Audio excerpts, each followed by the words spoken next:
should pay the price, slain down by war, through treachery and vice, so many times.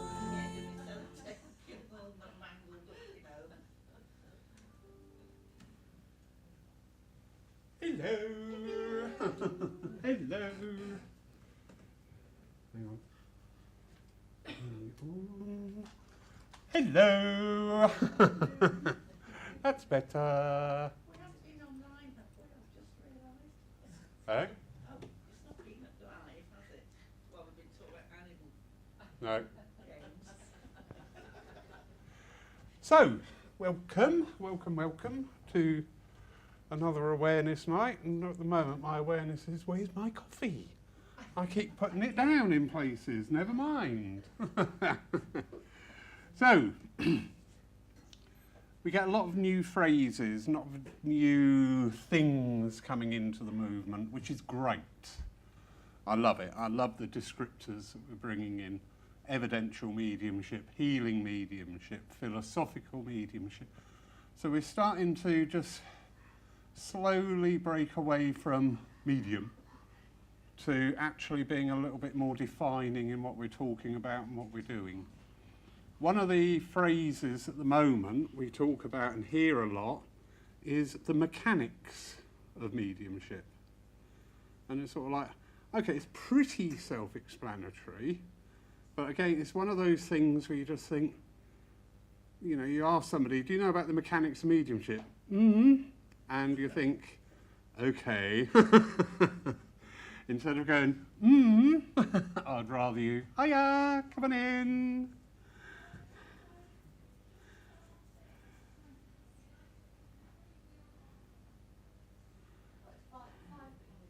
Or free will.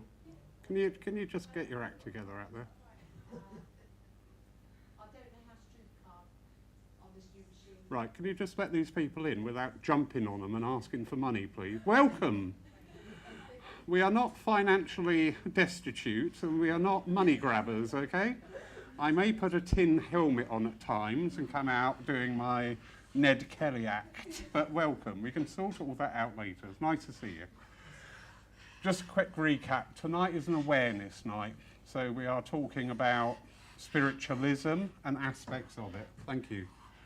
And tonight we're just going to touch on, there's been a lot of new phrases come into the movement, new ways of talking, like evidential mediumship, healing mediumship, philosophical mediumship. Are you into spiritualism, or is this a tentative? Yeah? Yeah, and I have been in the past. I'm curious to find out more. Brilliant. That's what we love. We love curiosity, all right? We are a very well-developed movement, all right? We refer to spiritualism is a religion. I like to use the phrase the philosophy of spiritualism, because we do get it, you know, you mentioned the R word and everybody's going, right, that didn't sound like fun, I'm off.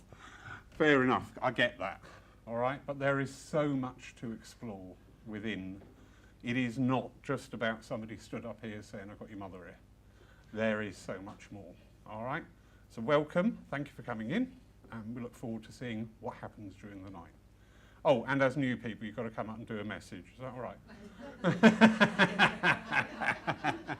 That'll be a no then. Okay. But as I say, with all these new phrasings coming in, I think it's quite good to keep up to date with them, because we do it, don't we, as human beings? You know, if somebody will say a phrase and you go, and you're like, no, you don't. You haven't. You don't know what it is. And one of the things we talk about now is the mechanics of mediumship. And it is pretty self-explanatory, but it is interesting to go into it. All right, I shall pick on you, if you don't mind. If you don't want me to pick on you, yeah, no, there's nobody behind it. Well, there is, but we'll talk about them later. How do you think a medium receives and gives a message? And don't worry, there is no right or wrong answer, all right? And if you've not thought about it, absolutely fine.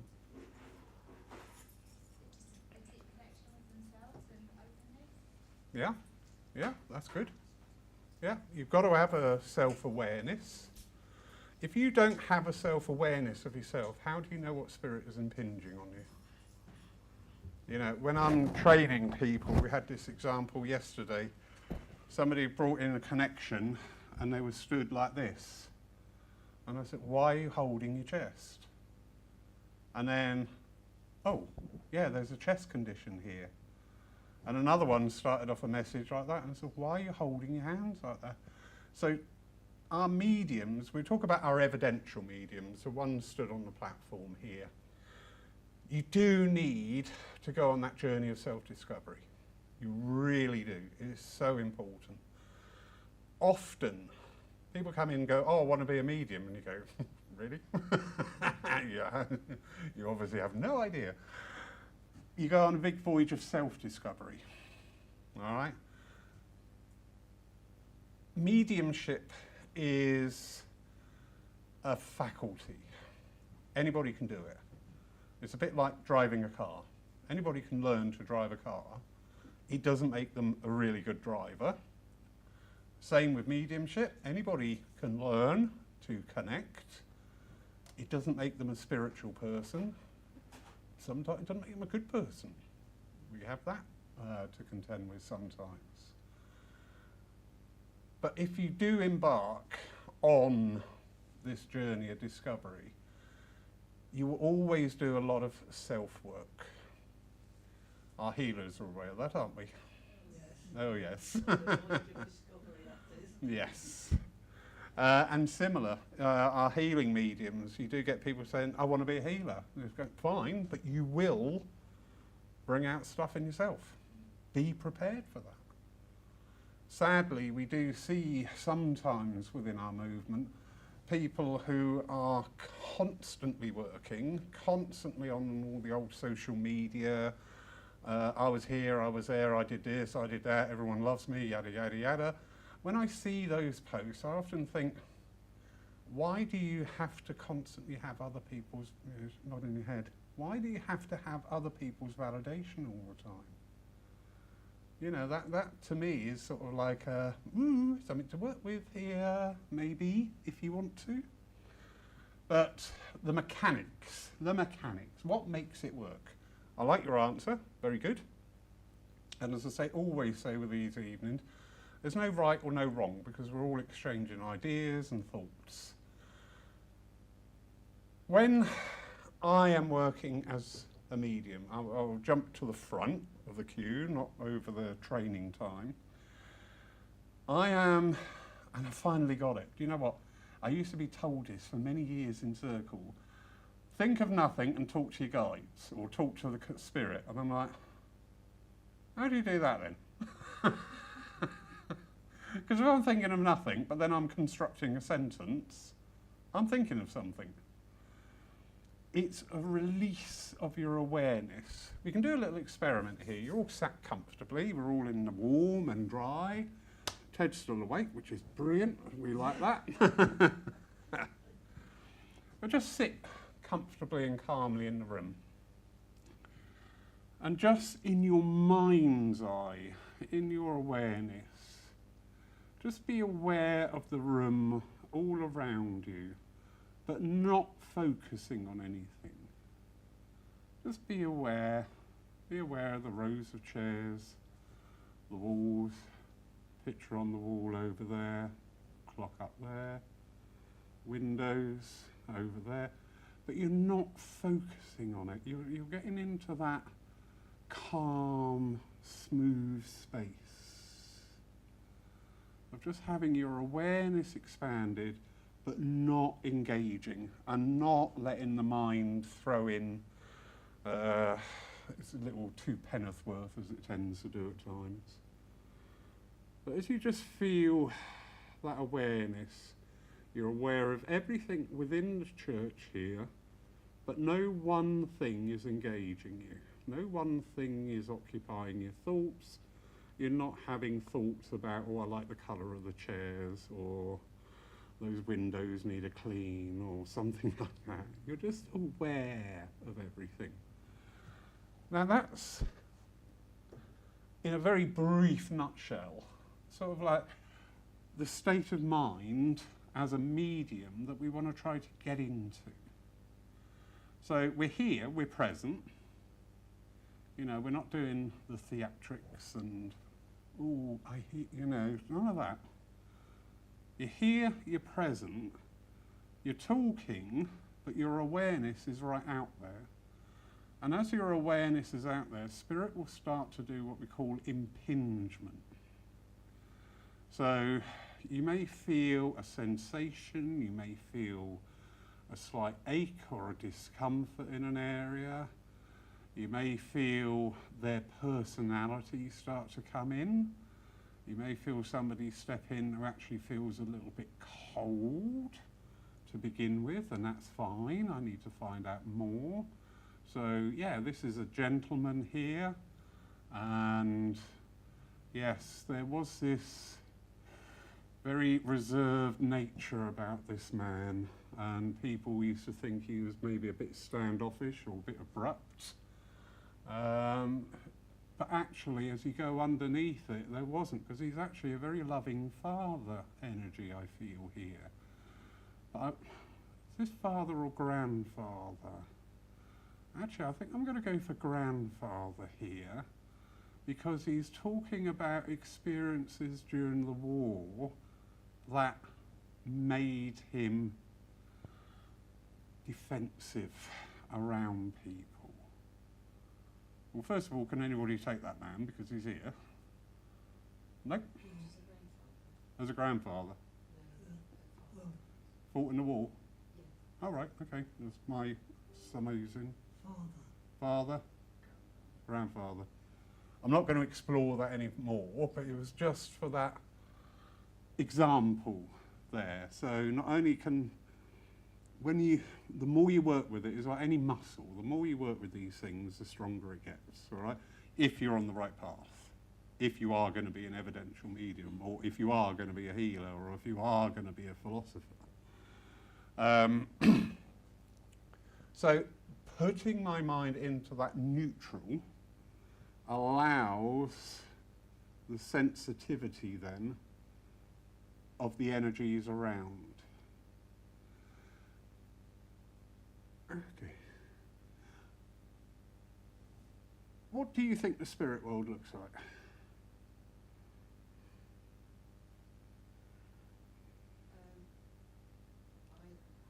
don't know, but I think that it's, I think they share the same space as us.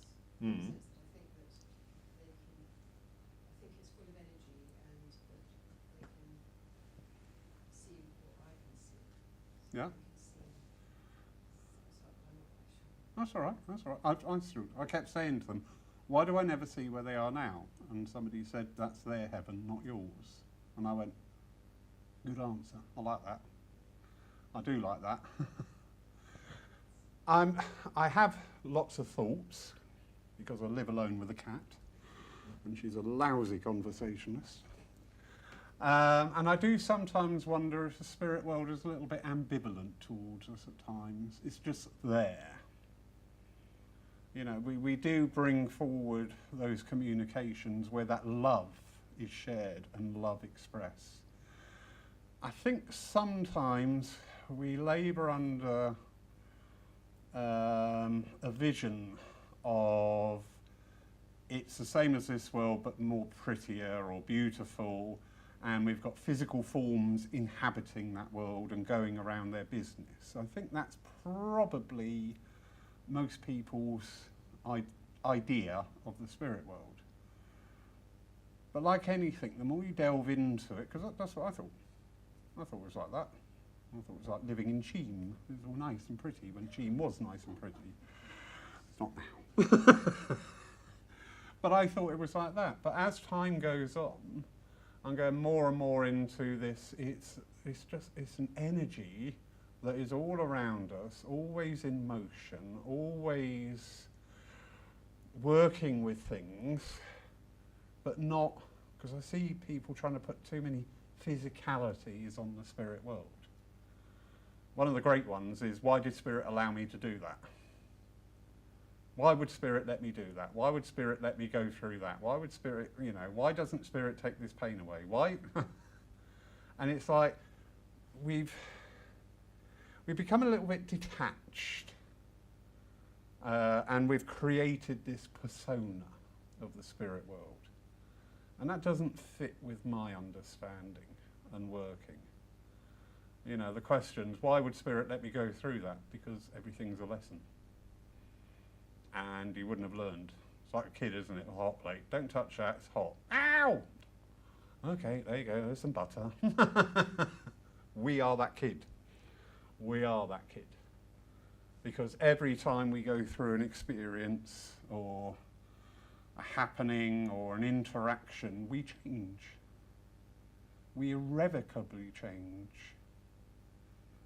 The start of today, you are now a different person to you were this morning because of everything you've experienced.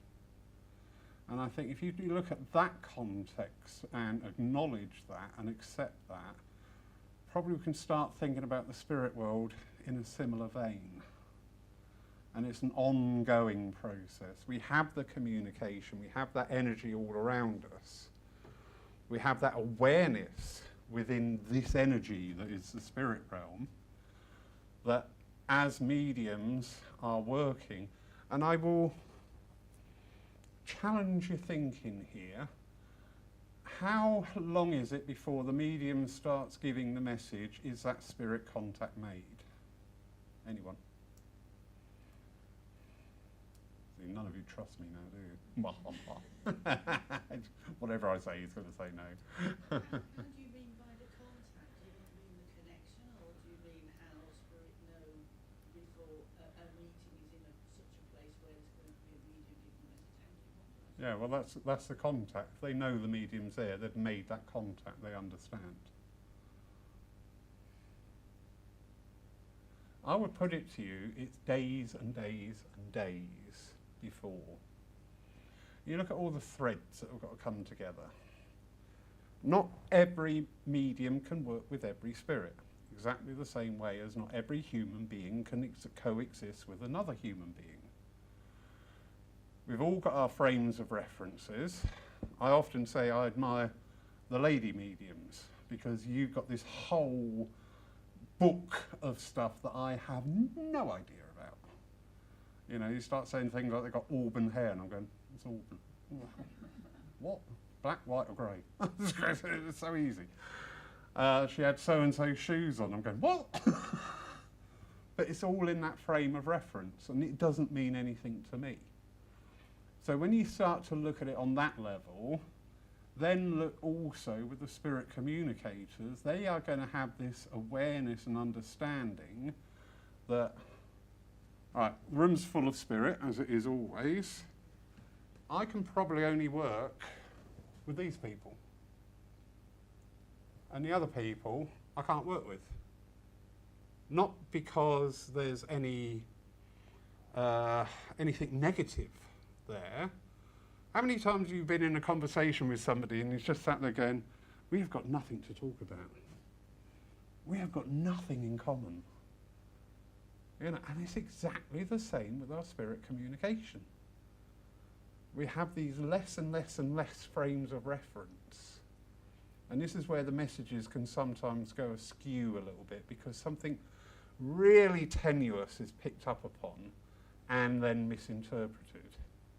But then you get the next bloke come through who, similar to me, blah, blah, blah. Oh yeah, so-and-so, named David. Yep, we're going on. And go on great guns with it. So frames of reference are very important in the mediumship. But going back to how long before. So days beforehand, the spirit world's already aware. Now I will give you a shining example of this. Many years ago, chairs were differently laid out. Chair over there on the Tuesday morning had a big bunch of the most beautiful chrysanthemums. Deep, dark, red, show-conditioned chrysanthemums. I just caught it out the corner of my eye and I thought, why are they there? Why are they there? There was nothing else on that week until we got to the Sunday service. And I'm thinking, oh, those flowers, right, let's see who sits there and let's see if that's picked up upon. So people started coming in. Those days I wasn't up here, I was down there. It was much more easier. Got to 3 o'clock, nobody sat there. I'm like, right, why are those flowers there? 3:05, a lady turned up, profusely apologetic, bus, etc. Delayed her coming. Anyway, she came in and sat on that chair. And I thought, yes, result, brilliant, brilliant. All through the service, through the dem, end of the service, no message. And I'm like, okay. So I went out, I said, would you understand why there is, and when I described the chrysanthemums, the tears came. I came today, it's my husband's anniversary, and he used to breed show quality chrysanthemums, and he loved the dark red. He loved it. She said, do you know what, that means so much? And I'm thinking, Tuesday they were there. Look at from her point of view, she said, I nearly gave up coming here. She said, everything went wrong, but I just kept coming. So you can start to see how all these threads start to come together. You know, a lot of people have this vision of, right, tonight's medium is Lawrence. Yes, you can leave now, that's fine, I don't mind. Okay, right, who have I got for you? Who's here? Come along. It's not that simplified. And it takes away some of the magic of it all. It takes away that divinity within it that brings it all. If I'm to work with you, Sonia, what made you come here tonight? You could have been dark, quite happily, sat at home, feet up, telly. No, something there. Something in the spirit world was going, no, go on, go on. We say we have free will. I think when we describe free will, you could interpret that as you can do it now or do it later. It's probably the best description. But again, those little threads coming in, the spirit is aware that the person working that night will be able to work with them successfully, to bring that person in, to keep giving these constant drip feed of the message. Because why do we have messages? Ted. Yeah. Wrong. Go on. It'll change me interrupting you. He's my heckler. The people on the other side want you to know that they're there, and there is the odd times they try and give you a little nudge or warning, like drive slow, which I've been taught. Several times. Leave the ladies alone several times. Equals. So you're quite right, Ted. So a message equals contact. It's the spirit world just wanting to share that information. They may want to draw close because it's an anniversary, or they see that you've put that thought out there, because thought is energy. And, if you think, oh God, Mum, I miss you so much. And then a couple of weeks later you turn up at your spiritualist church or wherever, and Mum pops up. It's no coincidence. They've heard your thoughts. You put that energy out there. So that's a nice sort of like ground level. So a message is contact from the spirit world to share whatever. Yeah?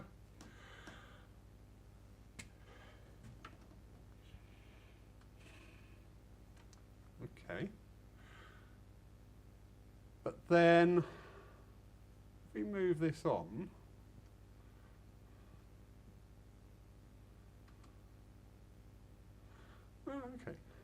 So that's the spirit world side.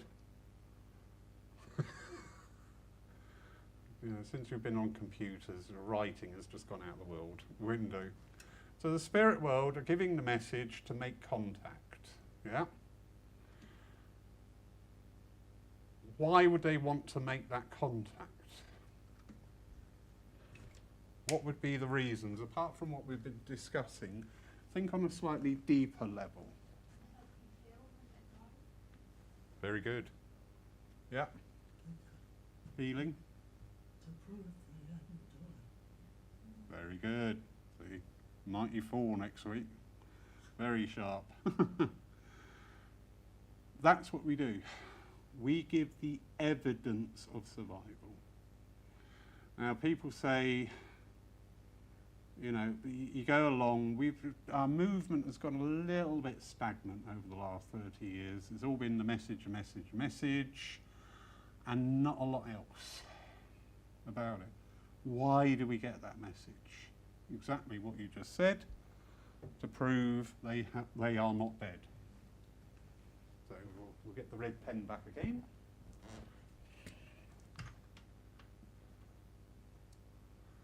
So it's of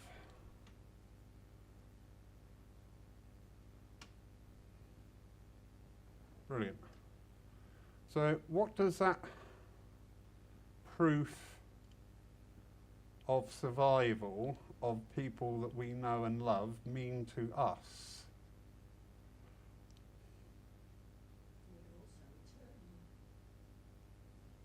Very good. Is proof of survival just something that's going to happen to people that we know but not to us? No, exactly. Give us hope as well. Give us hope. Give us, Prove that they're just the other side of the door. yeah? Well, if they are, can you run the Hoover around? Because it's a bit messy, isn't it? And put the tables away, that'd be great. But proof of survival is our message. I am not being demeaning about evidential mediumship. We are probably the only religion that can offer evidence of what we talk about. All the other religions, we're relying on faith and trust. Faith and trust is very big in our movement. But we do have that evidence now. Hands up who's had that message where you've gone, yeah, actually, now I believe. Yeah. Yeah. It's earth-shattering, isn't it? Yeah. You walk out and you think, bloody hell. They couldn't have known that. Nobody could have known that.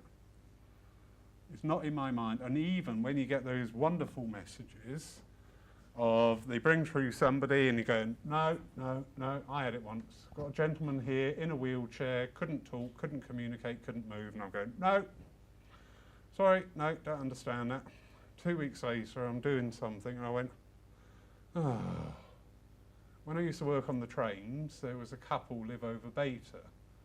The guy was in the chair, totally unable to communicate or move. And when I was on the trains, I would always make a point, if they were on my train, to go down, have a chat with them, see if they wanted anything brought down from the buffet, because she couldn't leave him. And the message was, thank you for helping us. And I'm going, well, I don't understand it. This is nonsense. But when it came in and I realised, I went, oh, good God. Yeah. And that was one of many that I've had. I've just gone, wow. Wow, wow, wow. What do we do with that proof of survival? I like the word hope. That is my favourite word. I always say with the Sunday services here, with the philosophy from the demonstrators, good philosophy should arm everybody walking out of that door with some hope and upliftment in today's world. Not talking back 50, 60,000 years. In today's world. You know, grin and bear it. It's all for a reason. Whatever, however that message comes out. You know, there is always that reason. But when we start to really delve into that, it's a bit like we go on holiday. You know, you're going out to Tenerife. So you can look up the weather, aren't you? You can look up the currency. You can look up places to eat. You can look up the beach. Look at the beach where you have to keep your clothes on, the ones where you don't have to keep your clothes on, and things like that. How do I get from the airport? You look all this stuff up. Yet one day we're all going to make this trip. So it's that invitation, because once we get that start of that road of going, okay, I've had evidence. There is something in here, I want to know more. And this is what the spirit world want us to start doing, is to start looking into it. The spirit world will, we have people come to our churches, centres, private sittings, week in, week out, month in, month out for years, keep having the messages and never do anything about it. Oh, that was lovely. As like with private sittings, most mediums are very ethical and just say you will have one private sitting in 6 months. Don't keep coming back to me. Because it's very easy to create a dependency in those situations, and that is really wrong for both sides. And you just think, why does spirit bother? You know, we see people, they've been going 20 years. And at the end of it, oh, that was a lovely little message, thank you. And nothing. And there's no progression.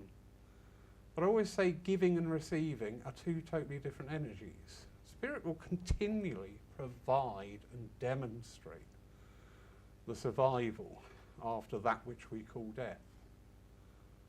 They don't have an opinion about what, they're not stood there getting frustrated because you're not progressing. They're not stamping their feet and thinking, oh, for God's sake, when are you going to listen? I'm going to make a really bad guide. Yeah, I am. Why don't you listen?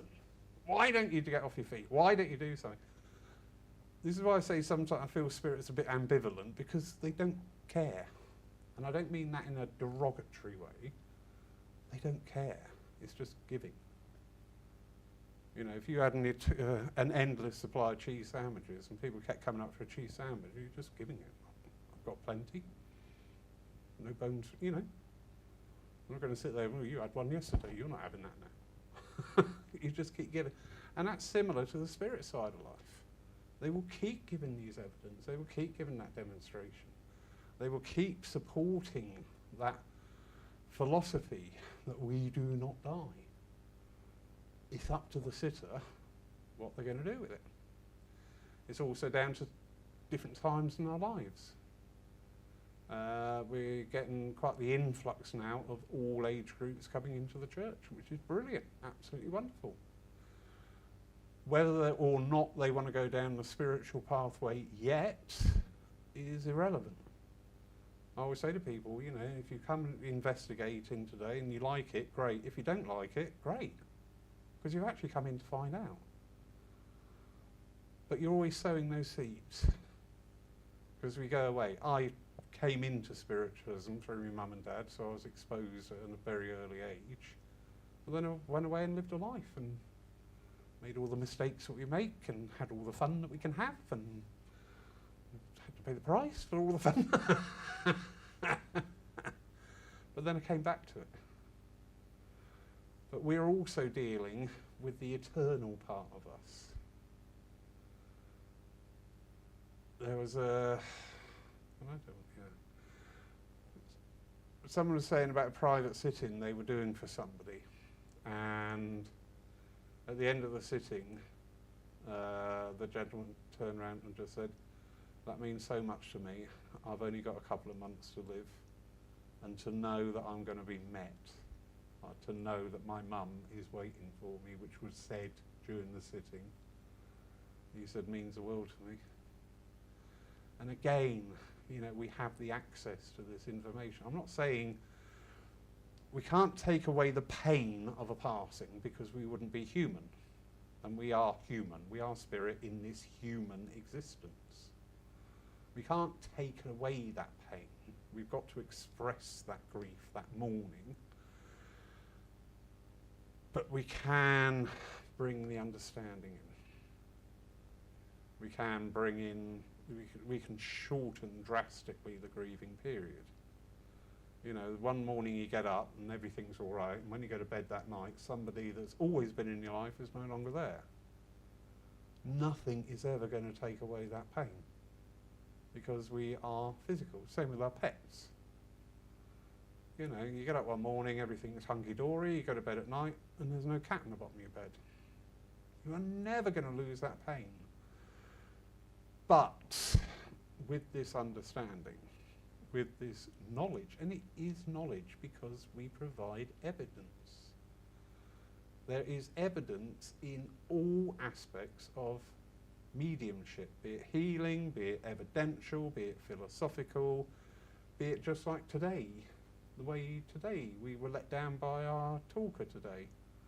So we ended up just having a talk out the back, and it worked wonders. Yeah, it really worked. And that's inspiration. I'm stood there going, I can't get up there and talk about anything today. I just haven't got, let's have a cup of coffee. And we did, and the conversations unfolded, and people were helped with bereavement and different things in their life. And again, that, we look at the evidence. As an evidential medium up here, we're lucky, because you're going to say yes or no. It's as simple as that. But things like the happening today, the evidence is there of all those people came here, they weren't disappointed, they weren't turned away, and it was different to what was advertised, but everybody engaged with it, everybody had a good time, all felt like we could share and talk as friends. To me, that's evidential. That really is evidential. Everything we do, if you dig down, there is that layer of evidence there. A couple of weeks ago, the medium sat out the back talking, and I was having a conversation. I got onto a subject, and I said about it, and she was sat there looking at me, sort of like slack-jawed, and I'm thinking, what have I just said? Have I been rude? Have I been offended? Why are you looking at me like that? She went, that's my address today. She said, you have just said what my address is today. She went, I don't believe this. And I said, well, we should believe it, because this is the reality of our life.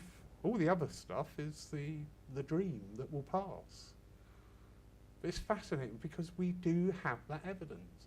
But it takes investigation, it takes a level head, it takes patience, and it takes you on that journey of self-discovery. And that is sometimes where we can struggle a bit with things, where we can struggle.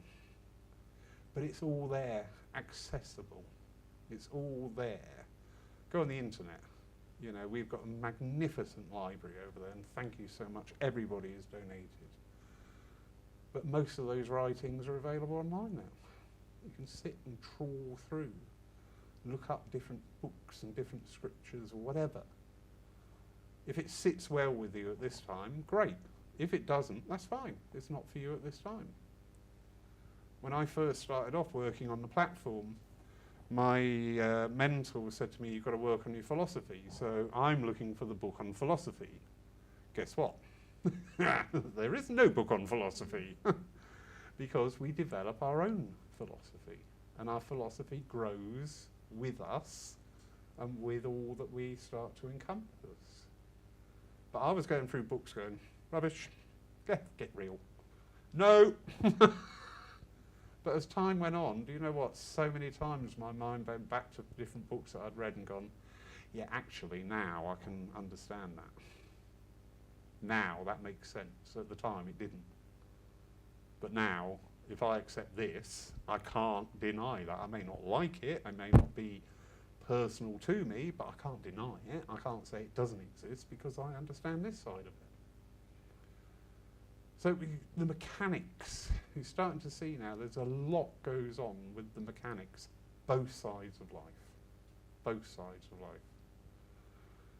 And it's important that we have, it's a shame, all right, it is a shame. If we'd stuck a medium on tonight, doing messages, we would have a lot more people here than we have tonight. But the good thing is, everybody here and everybody watching us online, by the way, they can't see anybody in the congregation, so don't worry, if you're with somebody you shouldn't be, your secret's safe with us for 20 quid. We can share these thoughts and ideas now and talk about this. And say not everybody who walks through the door is going to be an evidential medium.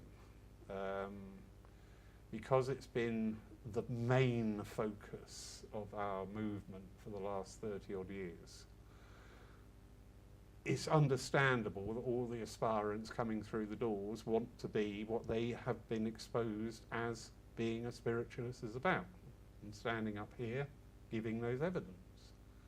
It's not all about that. We can all develop our own mediumship.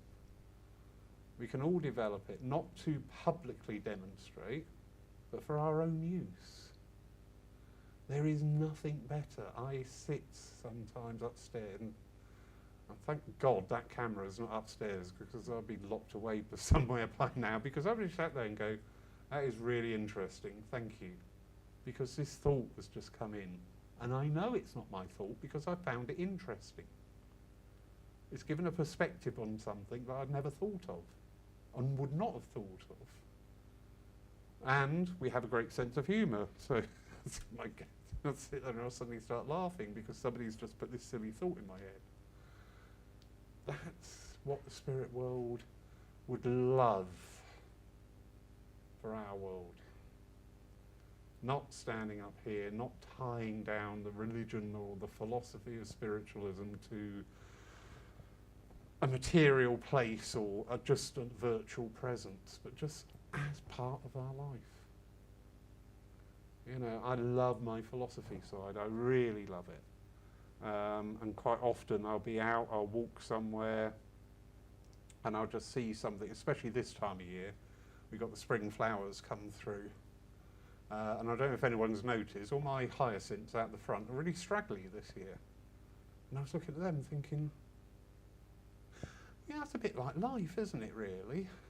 You know, you expect this exactly as it should be in the textbook, but it's not. But I've still got the scent from it. I've still got the beauty in it. And this is how we bring the spirit into our daily life. Just bring in those thoughts and just to be able to sit and look. I'm fascinated by the trees over the road at the moment because they were all heavily cut back over last winter, and they look like the roots are stuck up in the air at the moment before they get the leaves on. It's like somebody's taken the tree out of the ground and just turned it upside down. And I just look at them and go, that's really interesting. And it brings into mind as above, so below, and the tree of life, and Yggdrasil, and all these other thoughts. So yeah, it is part of our daily life, but the mechanics of it is so complex, but also so simple. They really are. They are so simple.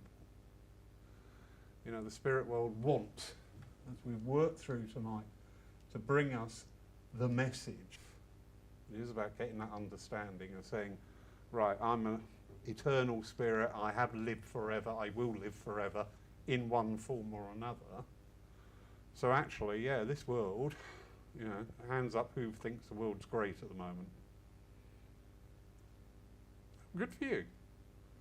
Good for you. It's what you make it. Oh, I like you. You can come again. I like that answer. Beautiful world we live in. Indeed.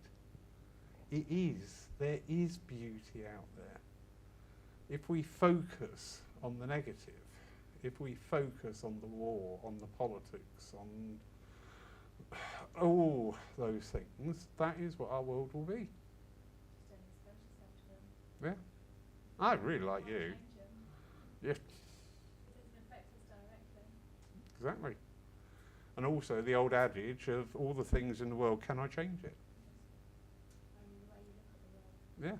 Can I change it? Can I have an effect upon this? Yes or no? If it's yes, how do I do that being mindful, I've gone from the vision of having all the politicians actually hung outside of Parliament from one stage to now I'm very much in the mindset of just saying, let them be seen for what they are, which is a nice passive that still gets the job done energy. Let them be seen for what they are. Let them have nowhere to hide. Still half a mind for the gallows, but I'm getting through that now. But yeah, I really like that. Thank you. It is true.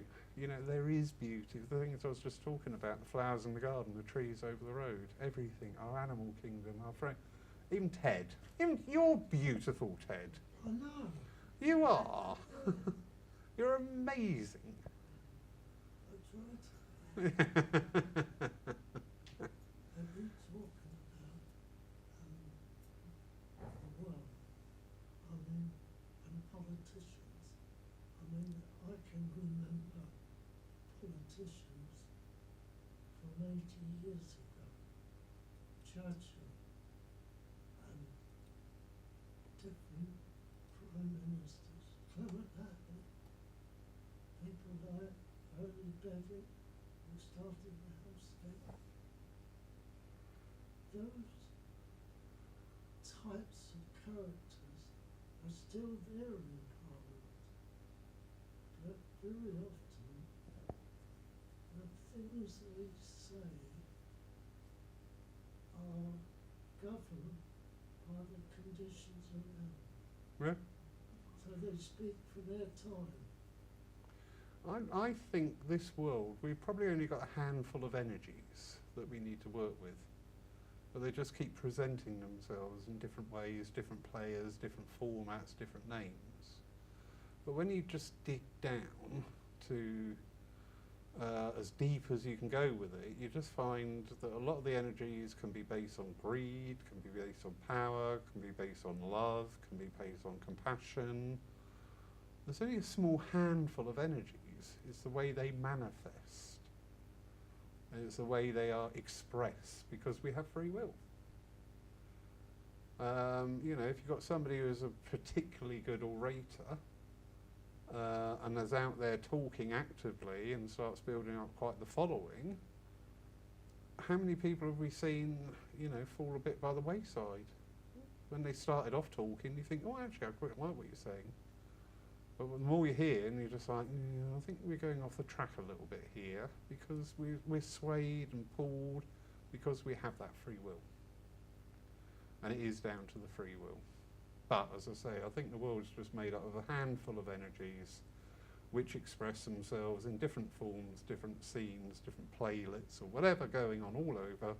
But when you dig down and find what the core energy is, what's making that happen? What has made that manifest? Your actions, your words, your policies, or whatever. What made that happen?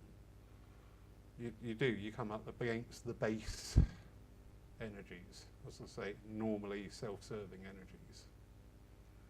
Power is a great energy if it's used wisely. It's also the most destructive energy if it's not used wisely. Okay, you know, it's there. All those energies are there. It's how we use it. It's how we make it manifest. But back to the mechanics. So, we can see already there is this little loop. We need to go deeper with our thoughts on... No, we don't need to go deeper. The invitation is there to go deeper with our thoughts on the phenomena of mediumship, because it is a phenomena. For somebody to stand there and start to construct that person and to bring them through so closely you can actually feel them, that is phenomenal. But we see it week in, week out, twice a week. We do the DEM on a Wednesday, we do the service on... And the phenomena part and the experience part starts to get overlooked. It starts to be taken for granted. Oh, I didn't think much of the medium today. Well, hang on, Paul Sodd's been working for about 20 years. He's spent thousands of pounds on his training. You know, he's been going a circle in all weathers, not feeling like it, but devoting himself. And your verdict is, well, I didn't think much of him. we've got a little bit blasé. We have got a little bit blasé about things. Not every medium can work with everybody. We know that. Is it the medium or is it the mindset of the people? Well, it's subjective, isn't it? How people receive a message. We had, I know I've said this before, but we had a beautiful example once when a lady had just done the address in trance, and the first message was a daughter for the father. Oh yeah, people crying all over the shop because that presence was there, and that had that experience, and it was made a shared experience. They all felt that emotion. It was wonderful. But as I say, it is very subjective. You know, a medium can be giving evidence to you, and it's totally unrelatable to me, and I'm going to start sitting there going, wish you'd hurry up. You know, oh, come on, this is boring. We do get people doing that. Either because they want a message, and normally it's not they want a message, they want the message that they want. And if you don't put it in exactly the same words as the way they want it, they will not be cooperative. I did a private sitting a couple of weeks ago, and I always say if there's a lady on her own, bring a chaperone, so there's no, you know, funny business, everybody's comfortable. And the chaperone started taking over. Oh no, what they're saying is, and I'm looking at her going, will you shut up? Everything I said, oh, will you shut? I said, sorry, this lady's booked me, not you. Seriously? It can be very subjective. But you do get some mediums who can really extend that auric field, extend that energy into the room. We've got mediums who demonstrate here, and I don't make the mediums fit to a schedule of hours. I know what they're good at, what they excel at, what they enjoy doing, so the weekend will go with their strengths, rather than saying, no, you've got to do this, you've got to do that. And we have some people, there's one person in particular, private sittings are awesome. And I could do Friday to Monday, 8 sittings a day, and still have a waiting list. Because people pick up on that. People have this presence, this personality, that people go, you know what, there's something really interesting me there. And it's a really good tool to use as well. If you can master it yourself, when you're meeting people. I'm not always right. I'm not always right. I'm the first to admit that. But I'll tell you what, I'm more right than I am wrong. You'll get people come in and they'll go, nope. Whatever it is you're after, nope, not going to happen. And that's not being judgmental, that's just recognising those energies. And I always say, nobody's wrong. But it's like notes on a piano. Some don't go together. Some notes will go really well together. They'll make a chord, they'll make a beautiful sound. Other notes together, it's like, oh, discord, you know, please get the cat off the keyboards, that's awful. And that's the same with people and energies. And when we can recognise this and understand this a little bit more, it does save an awful lot of bother, quite frankly.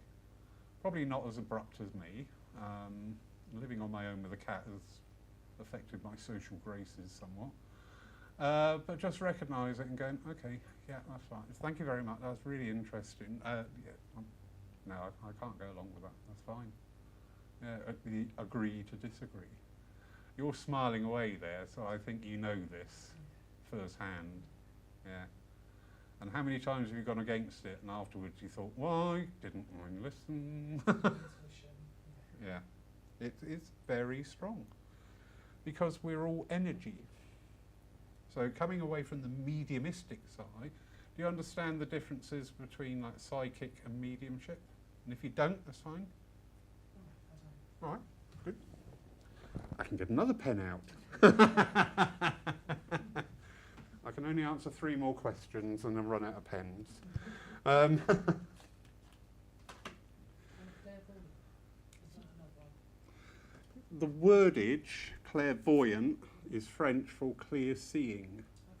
Okay. So you have in mediumship, you have clairvoyant, which is clear seeing, clairaudient, clairsentient, which is feeling, clairvoyant, clairaudient, clairsentient. Yeah, you have a few other things. There's another one, another one of the clairs.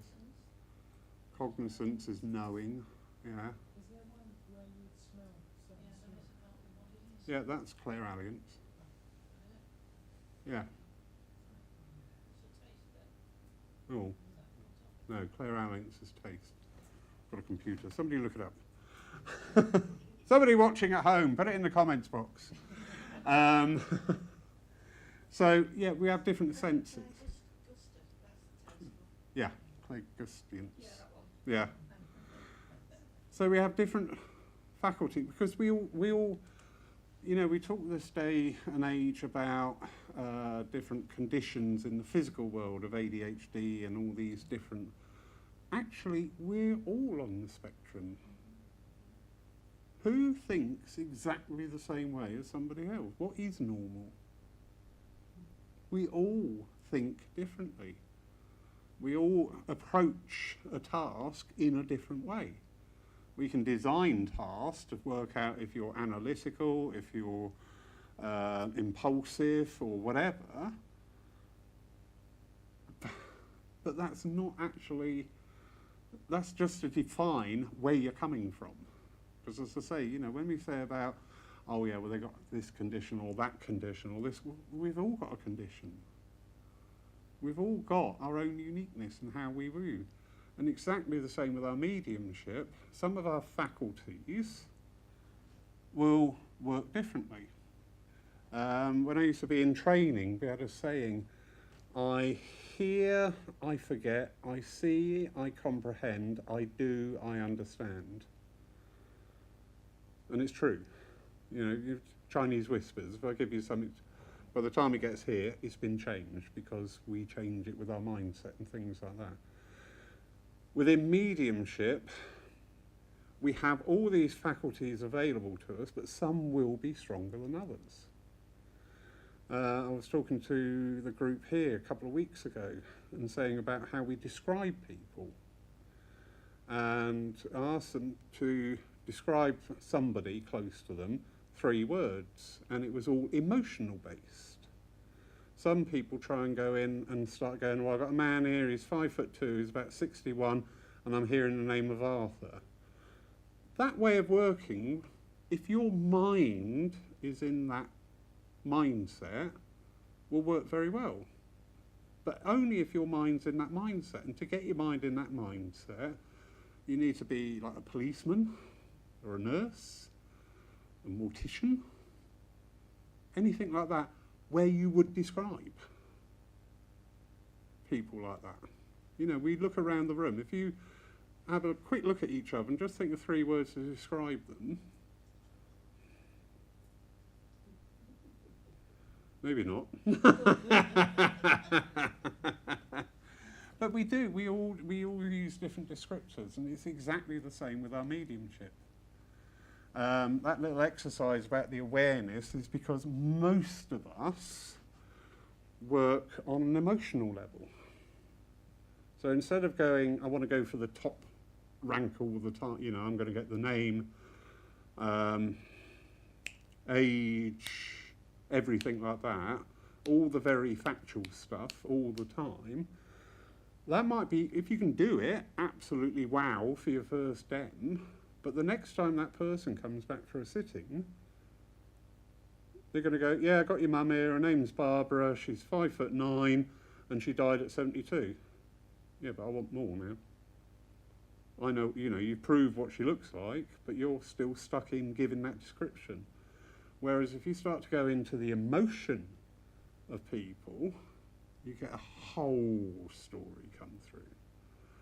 you can flesh out. A description is very two-dimensional, height, wage, everything. When you start going on the emotional levels, that's when a message comes alive. So when you use like clairaudience, they say you hear. When we translate this into everyday language, it's a bit misleading. I don't hear spirit like I'm talking to you, but I can hear a thought. Yeah, I can hear that thought and go, oh, actually, we're talking about this now. The same with clairvoyance, where we're seeing. I'm not seeing that. Did you drive here tonight? Yeah. So think of the interior of your car. Are you seeing that? But you're not seeing it with your eyes. Exactly. Yeah. And that's probably a good description with clairvoyance, because the image is there in our mind. All right, because it's somebody else's memories. So these different clairs, when you hear them, and people say, oh, aren't you lucky seeing spirit? I said, if I saw spirit, I'd be the first one out the bloody door, I can tell you. Follow me, I'm a coward. We don't see with our physical sensations. We don't hear with our auditory. Yeah. Clairsentience is probably one of the strongest forms of mediumship, because we feel everything. And once we start to feel, then we really broaden out the evidence base. You know, I know I'm feeling here, there was this, ooh, yeah, I want to go to that part of the stomach here, the upper part of the stomach. And I know there was a tumour. There's a cancerous condition going on up here with this person, because they had to have the operation. Oh, right, and they ended up with an ileostomy bag here as well, because you can sense all that going on. I know what it feels like to have a hysterectomy. The first time I had it, I'm like, I have no idea what I'm feeling here. I'm empty, I'm hollow here. And the woman said she had a hysterectomy. I went, ah.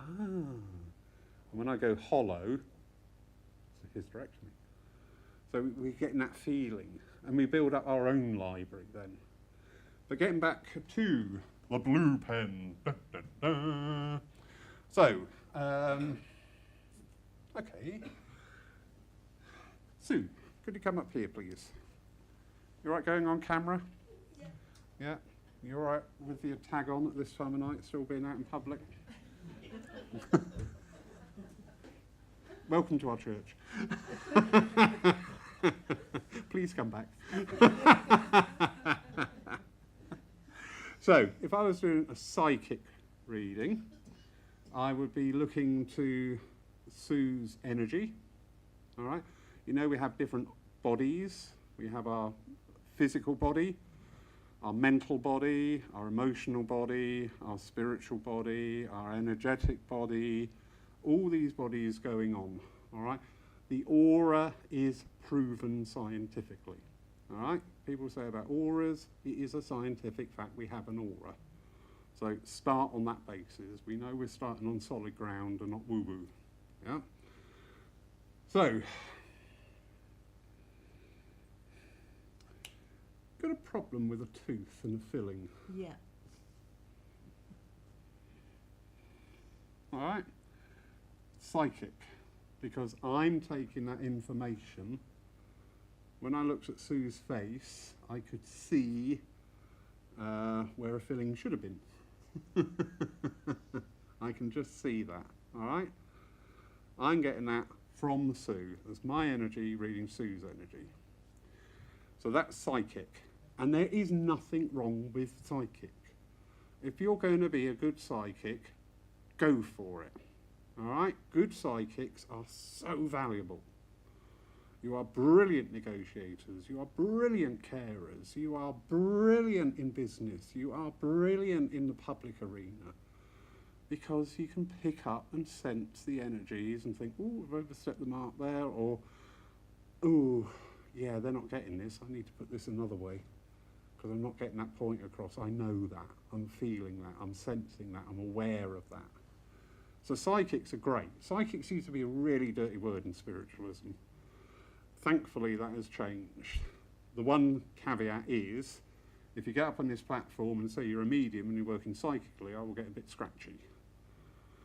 If you get up on this platform and say I'm a psychic and I'm going to work psychically and you do a really good den, absolutely fine, well done, because you're honest and you have integrity. Okay? And you're not trying to appear to be something else. Be yourself. I know you, Sue, and I know I took Sue's husband's funeral, all right? So I always have integrity when you work on a platform. Sue, I know you. Ted, I know you. You always make that open and clear, all right? So Sue, I know you, but I do want to be talking about Derek because I know you have Zoe coming over from France. Jamie as well. Bad psychic. Anyway. Sorry, she's her mother. But thank you, Derek. As Derek is around, he's really excited to see her. Yeah. He is really excited Yeah. to see her. There was a good connection here with these Very two. good. Yeah. And he's just going like that. He's Yeah. going, my Jamie's, my Yeah. Jamie. Yeah. Yeah, my Yeah. Jamie. You know it? Yeah. Yeah. So I'm getting that information from the spirit world. I'm not taking it from Sue's aura. All right? So does that? Yeah, that clarifies. Brilliant. And I didn't have to use my blue pen once. Thank you. Okay, Thank you for being such a good guinea pig. And thank you, Derek. When you get a message come through, and that, do you have a spirit guide? Or do We some have. people have spirit guides and some people don't have spirit guides? It's always. That's one of the areas that nothing's right and nothing's wrong is what's right for you. The general consensus is that we will have one main guide who is with us for our entire time here. Those we may or may not be aware of, but they are there. We then have guides working with us for different things. I have a healing guide who I can call upon. I have my philosophy guide who I can call upon. They're not working so much with the evidence, because when we're doing evidential mediumship, we're talking to that spirit. It's not going through a third party. It's not them saying to my guide, tell him so and so. It's coming direct. But with my evidential mediumship, I do have what we call a doorkeeper.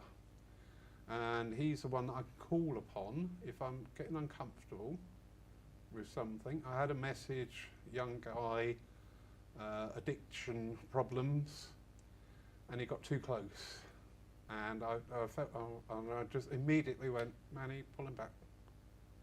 Because it was too much what he was giving me. All right? So that is a guide, but he's there. He's a bit like a bouncer. He's one there who's going to keep order of things. He's going to make sure that you're not swamped. He's going to make sure that people, because you open up to the spirit world, you're opening up to everything. And you can get swamped by it all. So that's why they're called a gatekeeper, because that name sort of like is a very good descriptor. They're the ones that you can ask to, can you get them to step back a bit, mate, please? All right?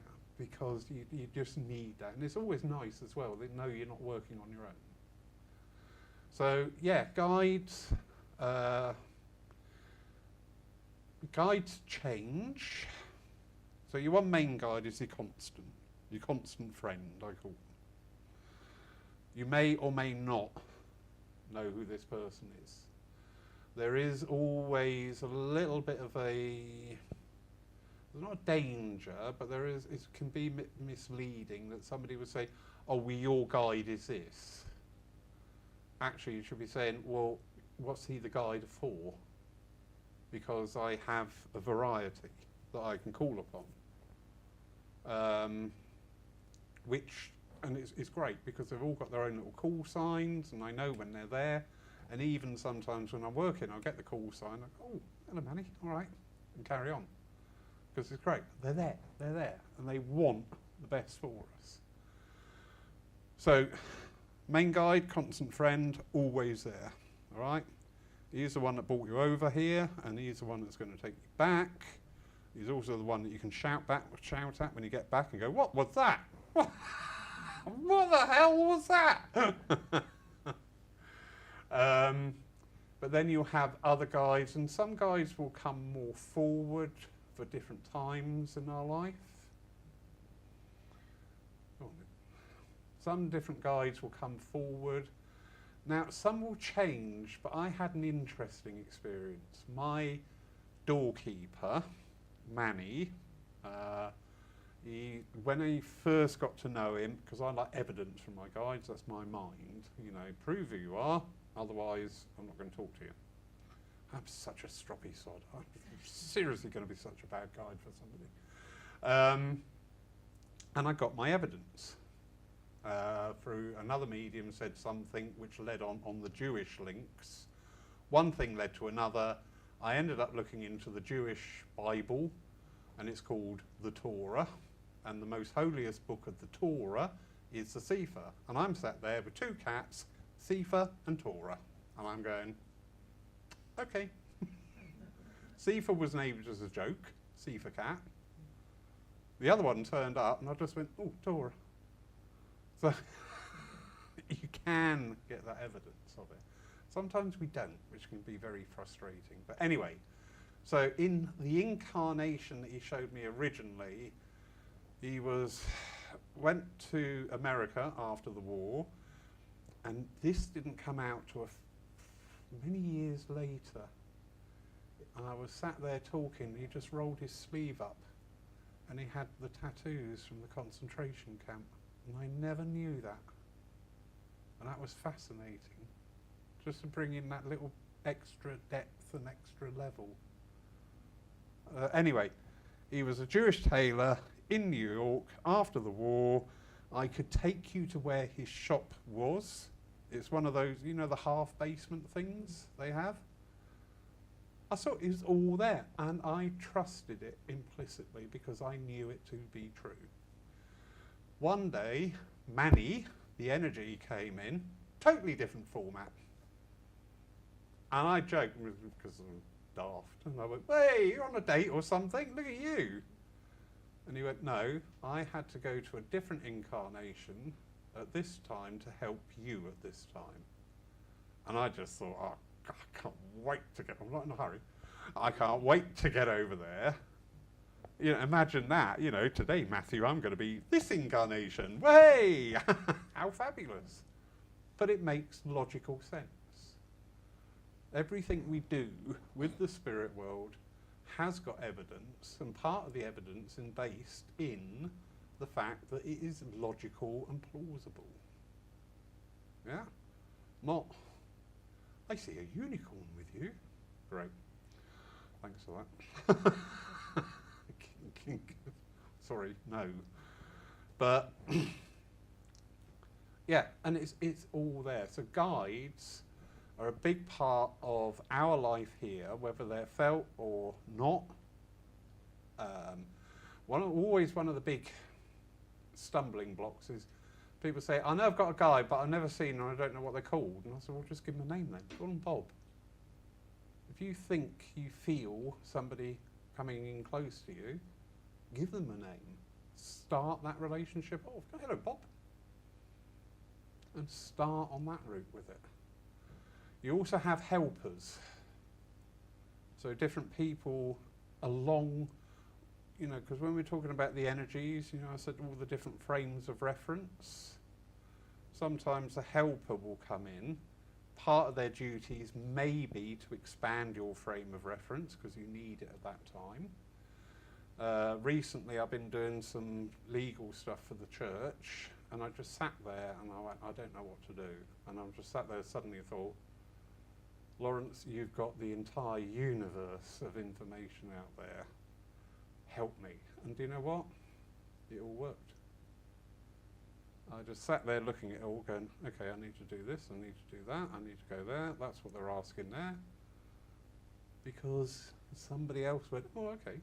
When I'm doing healing, if I give healing to my cat, I ask for a vet to step forward. You know, because those consciousnesses are alive. If they were a vet on this side of life, they haven't forgotten all that on that side of life. They're still a vet. And to bring that energy through. When we have the rallies here, it's quite interesting, the presences that are felt here. And I said, these people were ardent spiritualists of their time. We're doing something, recreating something of that era, but in a modern day setting. Of course they're going to be interested in coming here.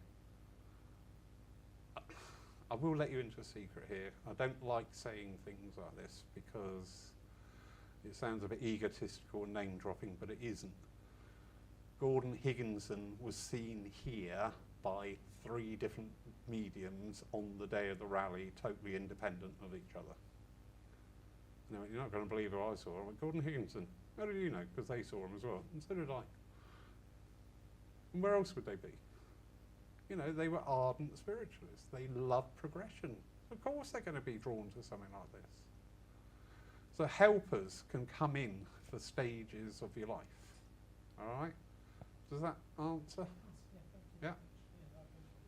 Don't get too fixated on guides. All right?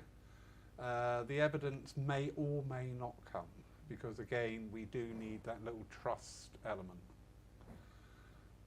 We do, you know, I would love it if my team were made manifest and sat around the room physically where I could touch them and talk to them directly. I would love that because I'm human. But I do sit there and I know that every chair is taken and I know the conversations that go on. It still takes that element of trust to embark with that. Go, okay, yeah, I know you're here, fine, carry on. We've got a new trick at the moment, blue lights. And I'm going, yes. Can I help you? I'm going to make a bad guide, and my God, I'll always know when it's my time to go over because all my guides will reincarnate. They go, oh my God, he's coming quick, let's get back to Earth.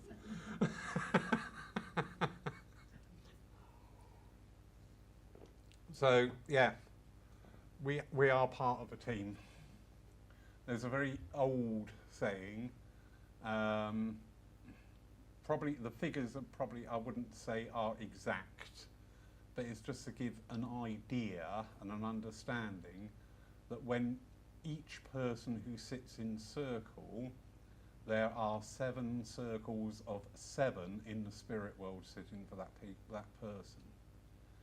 And I think that was probably derived from somebody asking, as I sit in circle, what are my team doing, or what's happening in the spirit world, and to put it in an earthly context that we can grasp, the message came back, there are 7 circles of 7. And you think, wow, I'm sat here and there's 49 people sitting for me. Wow. I don't think 49 is the magical number. I just think it was the spirit world to say, making the awareness tangible of how much help we do get from the spirit world. So if you have a circle of 7 here, you've got 7 by 7 by 7, which I'm not going to do, but I might do the calculator. No, I haven't got it open, so we're not doing that. Oh no? Yeah, he's all right, isn't he, eh? Yeah, he is. He is. Very good. Yeah, so I think because we're physical, that's the trouble. Even though science, we know that there's nothing solid. When you go down on the molecular level, there's atoms, circulating atoms, so they're not solid.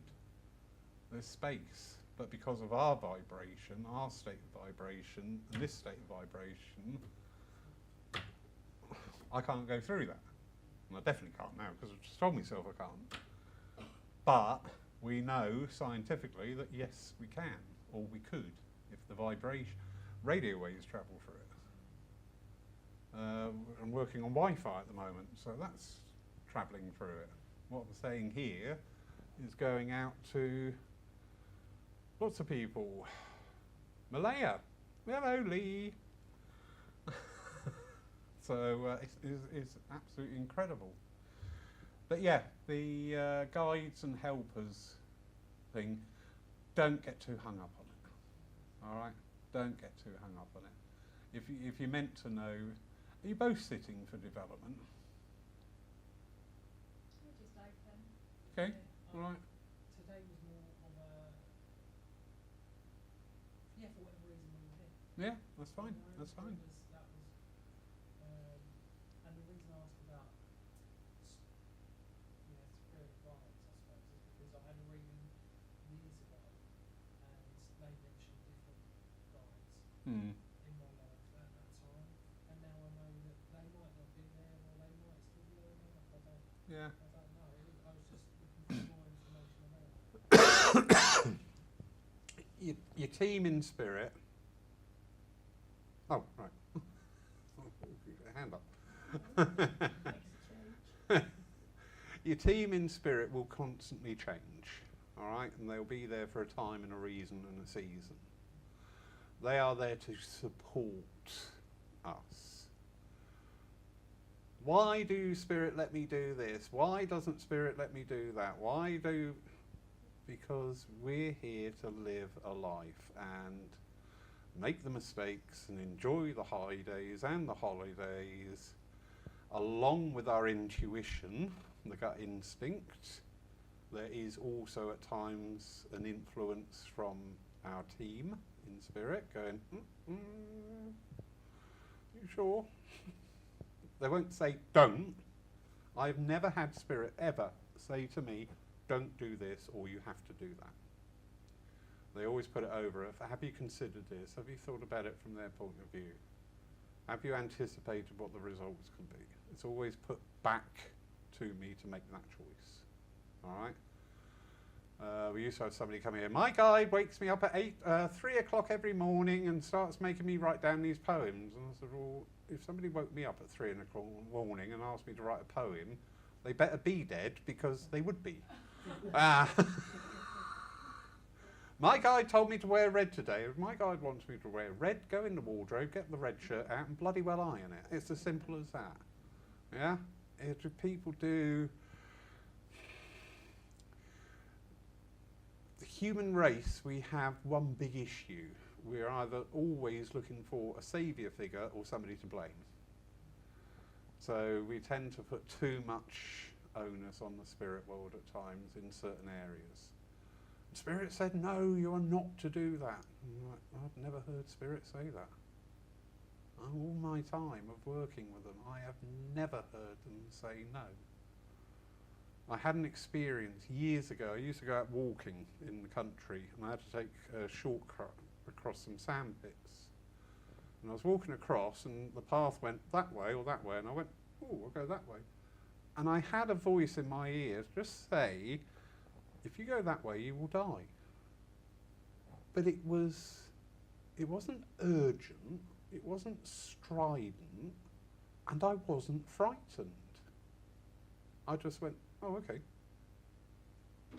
I will never know what was at that path. But that was as clear, that was probably one of the very rare times that when we talk about clairaudient, I heard that. But the tone and the manner in which it was delivered, and I'm stood in the middle of nowhere on my own, and this voice, clear as a bell, comes out and says that, and I just went, oh, okay. And I carried on walking down there, and after about 2 minutes, I'm like, what the hell was that? The logical mind came in. What the hell was that? But as I said, you know, spirit don't... There was obviously something there, whatever, and they said, But they didn't say don't go up that way. Because I'm a stubborn bugger, I would have gone, right, I'm definitely going up that way now. Oh look, mountain lion, rawr. Nice kitty, come here. But there was a reason. But again, it was never put over in don't do that. They just said, if you go up that way, you'll die. And it was so matter of fact, I was just like, okay, I won't go there. Somebody wasn't as open to hearing that. They might just take it as their intuition. Yeah, That they shouldn't go down that Yeah. road. You know, people would think, I've experienced it, experienced it, where you think, for whatever reason, I shouldn't do that today. Yeah. When you listen to your inner voice, yes. and maybe that could be Yeah, my interpretation of you hearing a message. yeah. You know, At that time, I was very actively sitting for my development. I was living in London, and I loved nothing better than coming back down this way and just getting out into the countryside and nobody about, instead of being surrounded by tall buildings and lots of noise. So my physical, and again we're looking at the mechanics of mediumship here, if I was crossing Blackfriars Bridge Road in the middle of rush hour, the chances of me hearing somebody saying don't cross the road are pretty minimal, because all your attention and all your senses are on overload with traffic noise, people around you, stuff going on. This day I was out, beautiful day, middle of nowhere, just the sounds of nature, so I'm right in that groove of being open and receptive, and that was why it was so clear. So my next demonstration I'm going to do in the sand pits over at Wareham, that'd be good. But yeah, but I agree with you. What do other people think about that gentleman's comment? Intuition, is it you, or is it you hearing a muffled communication? Not muffled. I think it is that being linked to spirit without, you know, with a lot of us not realising that we have got that intimate link with spirit. Mm. And I think that's what intuition is. Why they say that most women are more intuitive than most men, I'm not sure, but Because you don't work as hard as us and you sit around all day. I'm just going out the fire escape, bye.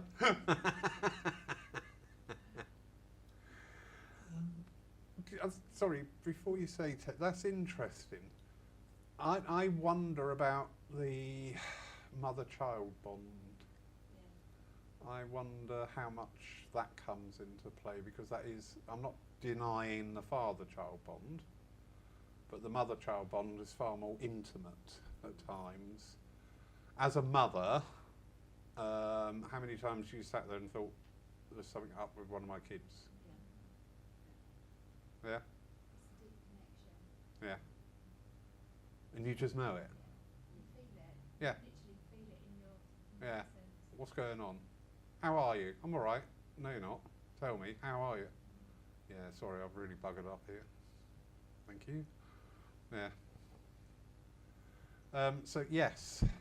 Ted. I was going to say, you said the thought came to you, don't take that road, but take that road. Is it, that way is definitely dangerous. So spirit gives you a nudge, saying, it's not your day, mate, Mm. take the left road. Yeah. Because they know when you're coming. Yeah. And if you're trying to go when you're not supposed to, get that. That opens up a whole other debate and topic. You know, the time we go, is it set in stone? I've had a few times where I know I've been safe because I've suddenly heard something like stop or stay behind something as I'm driving or anything like that. And also I've had where I just haven't been able to get out of the house no matter how much I've been trying to get out for a particular time.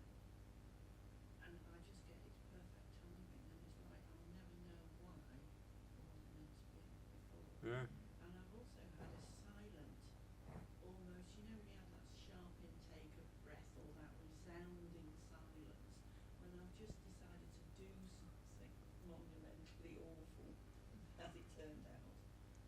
Nothing was actually said. I was left with my choice, if you like.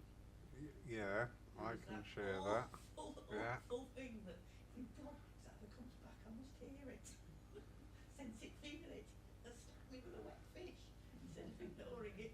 Do you know what I think that is? Oh God. You know, we all have different lives, different experiences and things like that. And occasionally there is something that has the potential to be very big for us. And I've sat there and I've tried linking in and I've got nothing back. And I'm like, first I used to go, well, thank you very bloody much, you know, thank you. I went through that experience one time, but when I'd worked through everything, my actions and the consequences and rectifying all that, I said, why didn't you even just give me the heads up? Why didn't you even give me just a little bit of direction? I said, because this is one of those times you had to make the choice. And I went, I get that. Okay, yeah, I get that. You're not here to watch my every step. And as I say, it does bring back, you know, we all say there is a date that we're going to go. I dare say there probably is that date. But, you know, if we actually look at life, you look at the amount of people taking their own lives at the moment, but how many people have been on the verge of taking their own life and then gone, no, this is wrong. I think a tree of life is like a tree. You know, this three-dimensional thing that you can go up different branches, but you can come back down and things like that. We were talking about a healing workshop on at the weekend, and part of it is talking about the power of the mind to overcome. And again, that's on a personal basis. You get that diagnosis. I had that diagnosis from the doctor, and I didn't engage with it. I just went, okay, that's fine. And then family came in to see me because they'd been called in. I went, oh, I'm not ready to go. I said, I'm going to be out of here by Christmas. And I got released on Christmas Eve. I could have gone the other way. I've seen people given the diagnosis and within a couple of weeks they're gone. Because they're gone, oh, that's it, I'm dead. You know, what's the point? I give in, I surrender. I've seen people end of life care. Give in. And that's fine. You know what? Fine. That is fine. We grieve, but they've just got to that point and just gone, you know, quite often in a message, it will come through and just say, you know, this person, they got to the end and they had enough. And the people taking the message go, yeah, they did. Because they can see that, they knew it, they sensed it, they have had enough. And other people, we had a chap here who was given 7 months to live. And it was 12 years later we actually managed to get him in the ground. But he was a bugger. And he went, I'm not ready, I'm not going over there, they'll bloody well wait, I'm not going anywhere. And he just carried on. So yeah, that we do have an expiration date, but there are various factors throughout life that can change that, or we can change. Yeah, it's interesting. You're still going for your telegram, aren't you? Yes. No, 6 years, there's another 312 Saturdays to go then. There you go. It's a bit more achievable. Not the only one who could do mental arithmetic. I've got the golden wedding card for 50 years. Well, that's all right. That's one. You want a matching pair now. You want one for 50, one for 100. Other side of the mountain. Lovely. Lovely. So, actually, this is what happens with these nights. We do drift off topic, and that's absolutely fine, because it is about people here. Just to recap, Mechanics of Mediumship, there's so much in there. But It's something you need to learn by experience. We can share experiences, we can do reading, we can do background work on it, but the best teacher is experience. It seriously is. We're always looking for the answers. And again, it's like, if I gave you £100, you'd be, oh, that's great. If you went out and you were digging somebody's garden for 10 weekends on the trot at £10 a session, and you got your £100, you would be going, that's great, I earned that. That means more to me than somebody give me £100. And it's the same with knowledge. It's a long and interesting road, and I like the road you're on. I think that's great. It's a long and interesting road, but it is all about experience, and it is understanding, and looking for the message in it. Even when you come up against people who challenge you, you go, okay, what are you teaching me here? And why am I reacting to you like that? What have you done? Or what is it about you that's making me react like this? Is that something I'm seeing in me? You're demonstrating a character that I've got? Ooh, interesting. So yeah, it's all about experience, and just, yeah, dip in, dip out and ask. You're talking about what am I seeing in that person, is that something in me? I've also observed that sometimes people can be like on the same spectrum of something, but at each end of it. Yeah. And which means you need to come a bit more into the centre for each of them. Yeah. I'm seeing it in the movement at the moment. There's so many theories out there about different things, and I'm thinking, you've got that sensitivity and awareness, but why the hell are you going down that rabbit hole? You know, come on, let's bring this back a little bit. Let's try and get some common ground here. But it's very interesting, and life is interesting. It's great. It's a great teacher. You wake up every morning is a new life. And you go, okay, bring it on, I'm ready. At the end of the day thinking, I'm never saying that ever again.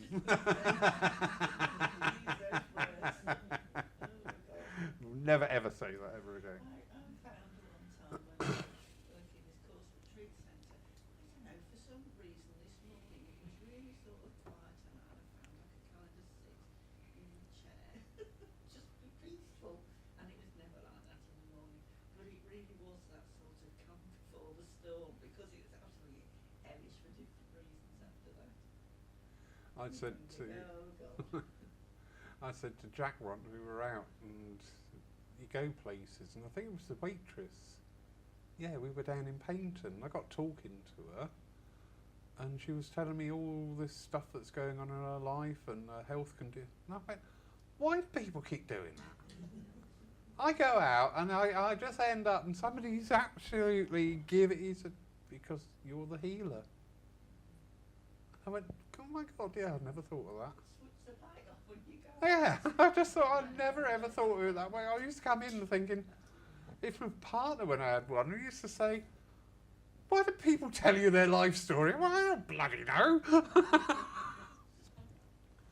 But he said, no, it's the healer in you. You know, on that awareness, on that, you know, oh, this is somebody that actually will listen, or yeah, I want to talk to this person. But that was so funny.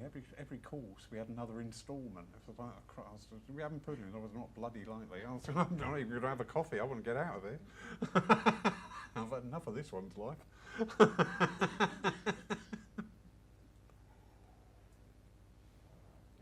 So, thank you. Anyone got any questions before we round up? No question is daft if you don't know the answer. No, you all know it. We all got something to think about with tonight. Yes. Yeah? A lot. Good. And again, you know, you listen to me rabbiting on for an hour and 40 minutes now. I haven't got the answers for everything, and you know, some of the stuff I put over, you may be thinking, yeah, I'm not sure about that, but that's great because that makes you find your own philosophy. Yeah, actually, I can understand it in this, or I can't quite go down that route, but yeah, I think of it like this, because this is what we're doing, we're stimulating that thought. we're stimulating by conversation, experience and development. So thank you. But some of what you say, when you get home, seems to fit in with what perhaps you've been thinking about, but not realising it. It suddenly comes back to you. Well, the theme for tonight, I got about 4 o'clock today. And again, it's just being receptive to the influence. You know, talk about this, talk about the mechanics, talk about, you know, the new things coming in and try and get that understanding. Yeah, okay, we'll do that. Very inspirational, but where does the inspiration come from? And again, the threads going out. You know, just people go, oh my God, this has been going through my head recently. Because in that, the greater unknown goes, oh yeah, you've been asking that question, you need to talk about this tomorrow. Oh, okay then. Oh, there you go, you're off together and talk. Fascinating. Thank you. Thank you, everyone. No, pleasure, pleasure. It's such a shame, you know, we want people to come in and really engage on this stuff, and it's like, oh well. Everything happens for a reason.